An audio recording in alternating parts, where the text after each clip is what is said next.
naona Diamond ameshaanza kupoteza followers. Sawa bwana. Kumbe wananchi wako serious na jambo lao. Yaani hawatanii, wako serious nalo kabisa. Zuchu naye kashaanza kupoteza followers, Harmonize naye kashaanza kupoteza naye followers. Umeona, watu wako serious, yaani hawacheki na mtu. Umeona, watu ambao walikuwa wanawasupport kwenye show zenu nataka kuwageuka. Mwezi kuwageuka namna hiyo. Inabidi msimame na watu wenu ambao wanajaa kwenye show zenu. Mkitoa nyimbo wanaenda YouTube wanaangalia. Umeona? Naona sasa watu washaanza kwa wanifollow kwa mtandaoni.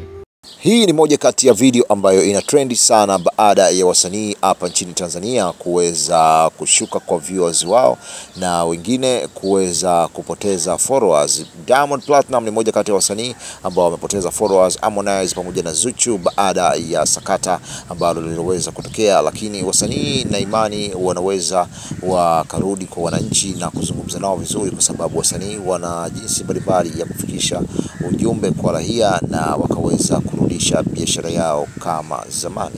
Hebu niambie nini maoni yako kwenye comment. Hakikisha unasubscribe na kubonyeza alama ya kengele.